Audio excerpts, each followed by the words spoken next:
नमस्कार. आजच्या भागामध्ये इथे आजी रागिणीला म्हणत असते की रागिणी, अगं मला जायचं आहे मंदिरामध्ये दरवर्षीप्रमाणे दत्त जयंतीला.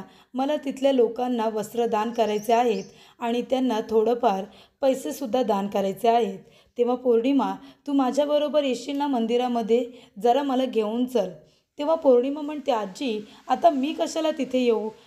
वस्त्रदान तर तुम्हाला करायचं आहे ना, मी तिथे येऊन काय करणार आहे? त्याच्यामुळे मी नाही येणार तुमच्याबरोबर, तुम्हीच जा. तेव्हा आजी म्हणतात, अगं पौर्णिमा असं काय करतेस? अगं तुला प्रत्येक गोष्ट आहे ना व्यवस्थित नीट अगदी विस्कटून सांगायला लागते. अगं दत्त जयंतीला तिथे गेल्यानंतर आपल्याला वस्त्रदान करावं लागणार आहे. तिथे धावपळ होईल माझी आणि मी म्हातारी बाई आता एकटी काय काय करणार आहे? तिथे जर मी एकटी गेली आणि मला चक्कर आली तर काय करायचं? मग कुणीतरी बरोबर हवं माझ्या, म्हणून मी म्हणते की माझ्याबरोबर चल. तर तुला तेवढंसुद्धा माझ्यासाठी करता येत नाही आहे का? जर मला तिथे चक्कर वगैरे आली तर तुम्हाला कळणार कसं? तेव्हा मी म्हणते की माझ्याबरोबर मंदिरात चल म्हणून. तेव्हा रागिनी म्हणते, आई तुला काहीसुद्धा होणार नाही हां, काही चक्कर वगैरे येणार नाही तुला. पौर्णिमा, तू आईबरोबर मंदिरामध्ये जा आणि तिच्याबरोबर जे काही दानधर्म करायचं आहे ते सगळं करून तिच्याबरोबर परत यायचं. तेव्हा इथे आजी म्हणत असतात की रागिनी, अगं आता जाताना मी वस्त्र खरेदी करेन आणि तिथे थोडेसे पैसे दान करेन. त्यासाठी मला पैसे लागणार आहेत वस्तू खरेदी करण्यासाठी. तेव्हा थोडे मला तिजोरीतून पैसे आणून देतेस का? तेव्हा रागिनी म्हणते, हो आई, मी लगेच पैसे आणून देते. आणि रागिनी आता पैसे आणायला जात असताना समोर येऊन इथे भूमी उभी राहते. भूमी म्हणत असते की आत्या, अहो आता किती काम कराल? तुमचं पण आता वय होत चाललंय की नाही? थकलात तुम्ही आता. तुम्ही थोडं आता आराम करत जा बरं. आणि ह्या जबाबदाऱ्या आता तुम्ही आम्हाला द्या. द्या, माझ्याकडे चाव्या द्या. तिजोरीतून पैसे मी आणून देते. रागिनी म्हणते, त्याची गरज नाही. या चाव्या अजूनही माझ्याकडे आहेत आणि या घराची सत्तासुद्धा. त्याच्यामुळे तुझ्याकडे ह्या चाव्या कधीच येणार नाही. कळलं का तुला? तेव्हा इथे भूमी रागिनीने तिच्या कमरेला ज्या चाव्या खोचून ठेवलेल्या असतात त्या चाव्या आता पटकन ती हिसकावून घेते. तेव्हा रागिनी म्हणते की भूमी, हे काय केलंस तू? या चाव्या तू माझ्याकडून कशा काढून घेतल्यास? तेव्हा भूमी म्हणत असते की मी तुमच्याकडून काढून कशा काय घेतल्या? या चाव्या माझ्याच आहेत. अहो तुम्हाला आठवत नाही आहे का? हा चाव्यांचा मान मलाच मिळाला होता. माझ्याकडेच या चाव्या होत्या ना. तेव्हा रागिनीला आठवतं, म्हणजे जेव्हा गुरुजी घरी आलेले असतात तेव्हा आजीने सांगितलेलं असतं की रागिनी, भूमीने हा मान स्वीकारलेला आहे. त्याच्यामुळे महाजनांची सून म्हणून आणि आकाशची बायको म्हणून हा मान भूमीचा आहे. त्याच्यामुळे ह्या चाव्या तू गुरुजींच्या हातामध्ये दे आणि गुरुजी भूमीच्या हातामध्ये देतील. अशा पद्धतीने त्या चाव्या भूमीकडे आलेल्या असतात. तेव्हा भूमी म्हणते की हा मान तर माझाच होता. मी इथून गेले म्हणून या चाव्या तुमच्याकडे आल्यात. लक्षात आहे ना तुमच्या? तेव्हा भूमी म्हणते, बरं बरं ठीक आहे. आणि ती हसते आणि रागिनीच्या हातामध्ये चाव्या देते आणि म्हणते, हे घ्या चाव्या, घ्या तुमच्याकडे. नको त्या मला, पण रडू नका, ठेवा त्या तुम्हाला. तेव्हा इथे रागिनी तिच्याकडे बघत राहते. तेव्हा भूमी म्हणते की या चाव्या आता तुमच्याकडे आहेत, पण त्या जास्त काळ तुमच्याकडे राहणार नाही आहेत, कळलं ना?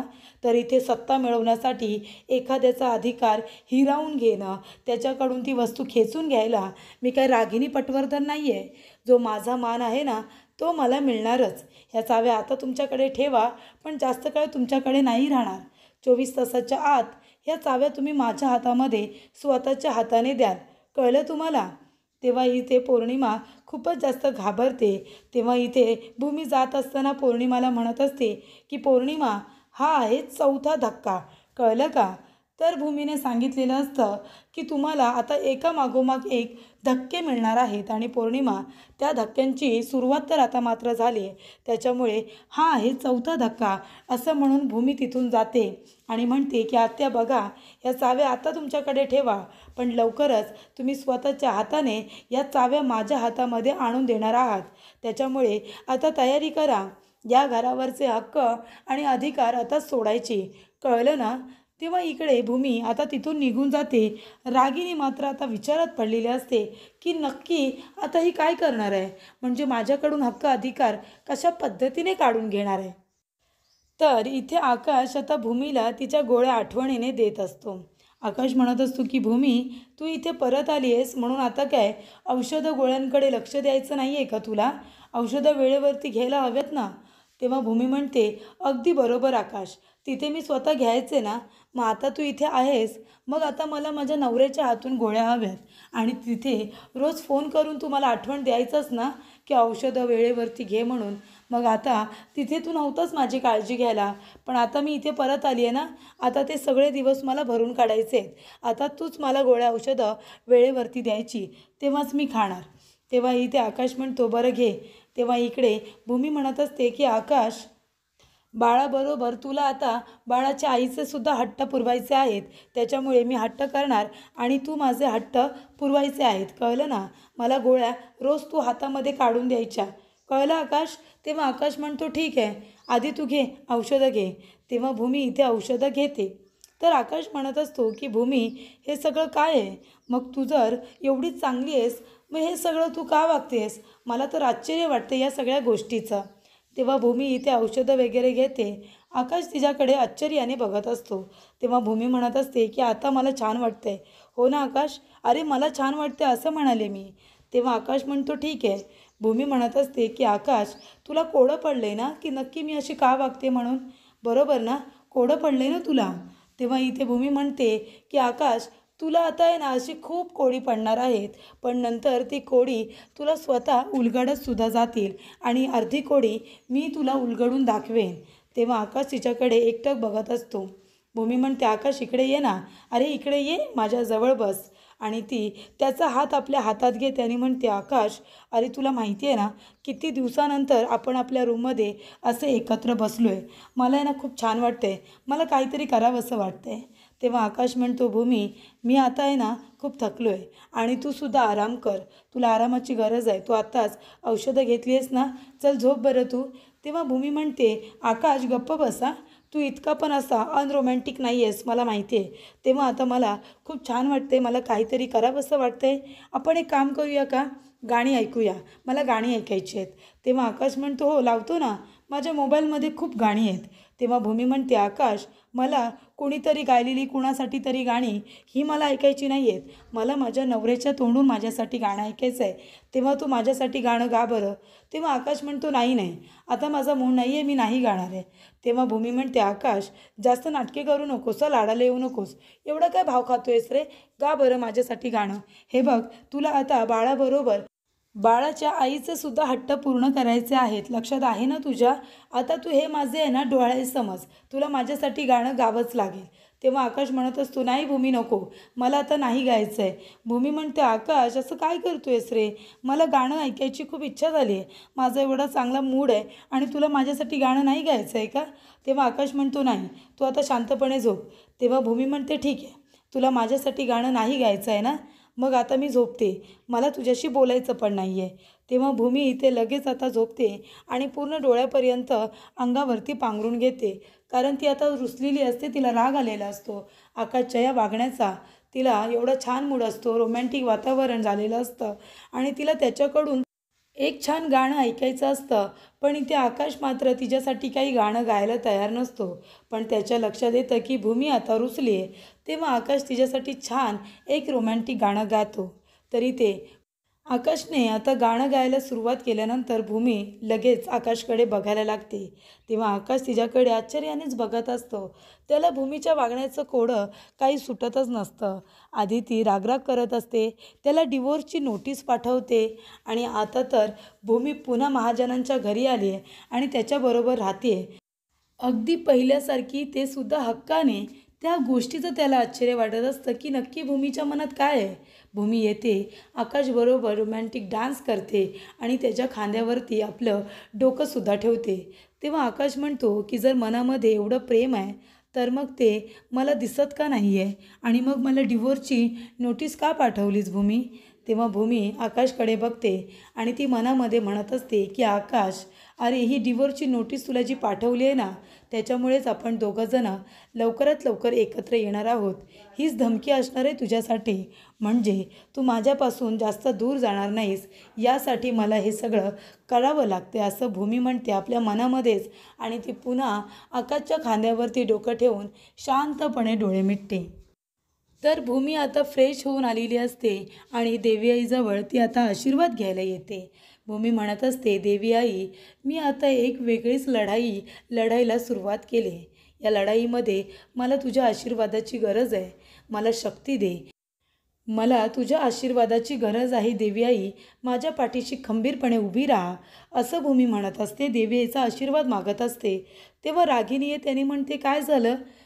हरलीस का भूमी? नाही, देवी आईजवळ येऊन हात जोडून उभी राहिलीस ना, म्हणजे हरलीस वाटतं. म्हणून देवी आईकडे आता जिंकण्यासाठी इथे आशीर्वाद मागायला आली आहेस, बरोबर की नाही? तेव्हा भूमी म्हणते की देवी आईजवळ हरले म्हणून आशीर्वाद मागायला येणाऱ्यातली मी नाही. देवी आई जे काही मला थोडं थोडं आशीर्वाद म्हणून देते ना, तेच मी प्रसाद म्हणून मान्य करते. त्याच्यामुळे तुमच्यासारखं आता मी हारत चालले म्हणून देवाजवळ येऊन हात तर अजिबातच जोडत नाही, कळलं ना? मी रोजच आशीर्वाद घेत असते. तेव्हा रागिनी म्हणते, अच्छा, म्हणजे देव तुला जो काही थोडा थोडा प्रसाद देतो तो तू मान्य करतेस ना? मग आता ह्या चाव्या माझ्याकडेच राहणार आहेत. हा देवाने तुला प्रसाद दिलाय, तो सुद्धा तू स्वीकारणार आहेस का? मान्य करणार आहेस का तू?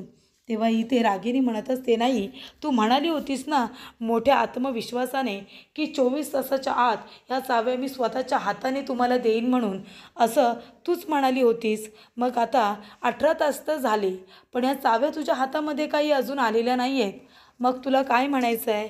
आता ह्या चाव्या तुला नकोत का? तू असंच हवेत म्हणाली होतीस का? हारली आहेस का तू आता, म्हणून ह्या चाव्या तुझ्याकडे आलेल्या नाही आहेत?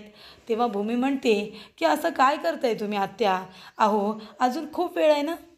आणि आता तर कुठेतरी खेळायला सुरुवात झाली आहे. जे माझं आहे ना ते माझ्याकडे येणारच, ते तुमच्याकडून मला घ्यायची गरज नाही आहे.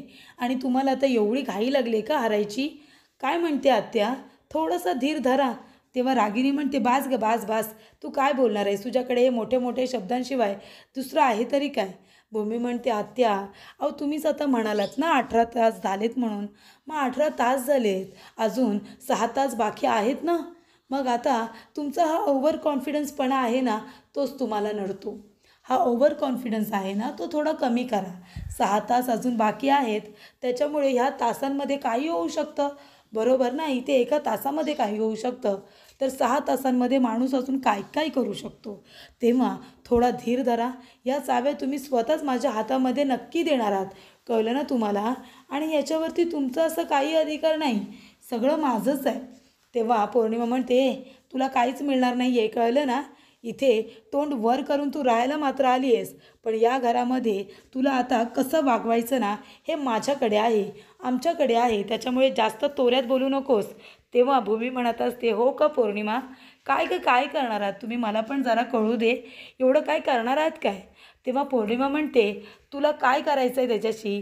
आम्ही तुला चांगला धडा शिकवणार आहोत, कळलं ना? तुझ्या लायकीप्रमाणे तुला वागवणार आहोत. इथे ऑफिसला जाऊन काम करणाऱ्यातली लायकी नाही आहे तुझी, घरामध्ये राहून घरकामं करण्याची लायकी आहे. जेवण बनव, भांडी घास, लादी पूस, ही सगळी कामं आम्ही तुझ्याकडून करून घेऊ, राबवू चांगलं तुला या घरामध्ये, कळलं का? तेव्हा भूमी म्हणते, बघा आता बघितलंत ना काय बोलते पौर्णिमा?